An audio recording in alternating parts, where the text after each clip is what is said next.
Hi friends, எப்படி இருக்கீங்க? வணக்கம். இன்றைக்கி நாம் அரைக்கீரையை வச்சு ஒரு கூட்டு பண்ண போகிறோம். இது எப்படி சுவையாக பண்ணலான்னு பார்க்கலாம் வாங்கோ. இது வரைக்கும் நம்ம சேனலை சப்ஸ்கிரைப் பண்ணலைன்னா இப்போ பண்ணிக்கோங்க. வாங்க வீடியோக்குள்ளே போகலாம். நான் ஒரு கட்டு அரைக்கீரையை வாங்கி நல்லா அலம்பிட்டு ஒன்று ஒன்றா பிச்சு வச்சுட்டுருக்கேன். ஜீரகம் 1 ஸ்பூன் எடுத்து வச்சுட்டுருக்கேன். 5 மிளகு எடுத்து வச்சுட்டுருக்கேன். அரை மூடி தேங்காய் துருவி வச்சுட்டுருக்கேன். இப்போ 2 குழம்பு கரண்டி பாசிப்பருப்பு எடுத்து நல்லா ஊற வச்சுட்டுருக்கேன். ஒரு பச்சை மிளகாய், 3 காஞ்ச மிளகாய், கொஞ்சோண்டு பெருங்காயம். இது என்னென்னா ஸ்பெஷல். இதுதான் அரிசி களைஞ்ச தண்ணி.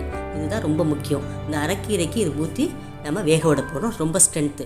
இந்த தண்ணை வேஸ்ட் பண்ணாதீங்கோ. கீரை பண்ணும்போதெல்லாம் ஃபஸ்ட்டு தண்ணை எடுத்துகிட்டு 2வது தண்ணை இதை வச்சுக்கோங்க. நான் ஊற வச்ச பாசிப்பருப்பை இப்போ நான் குக்கரில் போட்டிருக்கேன். எடுத்து வச்சுருக்கிற அரிசி களைஞ்ச தண்ணை இதில் ஊற்றிக்க போகிறோம். இதை மிஸ் பண்ணாமல் செய்யுங்கோ, அது ரொம்ப நல்லது. அப்புறம் கீரையை சும்மா கையாலே ரஃப்பாக அப்படி பிச்சுக்கோங்க. கத்திலாம் போட்டு கிளற வேண்டாம், கட் பண்ண வேண்டாம். அப்படியே போட்டுருங்கோ. குக்கரில் மண் இல்லாமல் நல்லா அலம்பிக்கோங்க, அதுதான் முக்கியம். நான் ஏன் குக்கரில் வைக்கிறேன்னா ஒரே ஒரு விசில் மட்டும் விட போகிறேன். அடுத்து மிக்ஸி ஜார் எடுத்துட்டு தேங்காய் போட்டுக்கிறோம். ஒரு பச்சை மிளகாய் போட்டுக்கிறோம். 3 காஞ்ச மிளகாய் போட்டுக்கிறோம். அதுக்கப்புறமா ஜீரகம் 1 ஸ்பூன், மிளகு 5 போட்டு நல்லா நைஸாக அரைச்சிக்க போகிறோம். இதுக்கு இடையில் ஒரே 1 ஸ்பூன் அரிசி மாவு இதோடய போட்டு அரைச்சிருங்கோ. அப்போ தான் கீரை ஒன்றா சேர்ந்து வரும். அதுக்காக தான் இதோ அரைச்சி விட்டேன். இப்போ நம்ம தாளிச்சுட்டுலாம். கொஞ்சோண்டு எண்ணெய் விட்டுக்கோங்க. எண்ணெய் விட்டு கடுகு, உளுந்தம்பருப்பு, ஒரு காஞ்ச மிளகாய், நம்ம எடுத்து வச்சுருக்கிற பெருங்காயம் போட்டு தாளிச்சுக்கோங்க. இதுதான் விசில் வந்துட்டு ஒரே ஒரு விசில் போன உடனே எடுத்துருங்கோ. பாருங்கள், அதுவே நல்லா மசிஞ்சிரும்.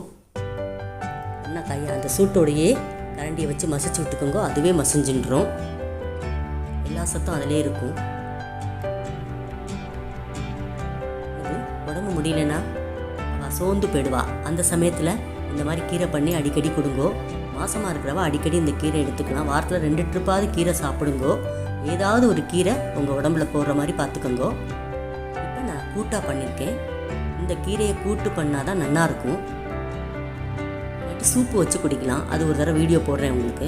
அதுக்கு தேவையான உப்பு இப்போ தான் போடுறோம். அரைச்சி வச்சதை ஊற்றியாச்சு, உப்பு போட்டாச்சு. இப்போ நல்லா கிளறி விட்டுருங்கோ.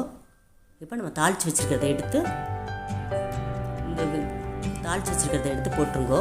நம்ம ஏன் உப்பு கடைசியில் போனோம், ஃபஸ்ட்டே உப்பை போட்டு வேக வைக்கக்கூடாது. கீரை கச்சி போயிடும், கீரையோட டேஸ்ட்டே மாறிடும். அதுக்காகத்தான் நல்லா கிளறி விட்டுருங்கோ. அருமையான அரைக்கீரை கூட்டு ரெடி. இதில் பாசிப்பருப்பு, தேங்காய் எல்லாமே சேர்ந்துருக்கிறதுனால ஜீரகம் சூப்பராக இருக்கும். இந்த பாருங்க, டிஸ்பிளே பண்ணியிருக்கேன். உங்கள் பாத்தில் செஞ்சு பாருங்கோ, எனக்கு கமெண்ட் பண்ணுங்கோ. தேங்க்ஸ் ஃபார் வாட்சிங் குட்டி ஜெய் கிச்சனை. லைக் பண்ணுங்கோ, ஷேர் பண்ணுங்கோ, சப்ஸ்கிரைப் பண்ணுங்கோ. Thank you so much.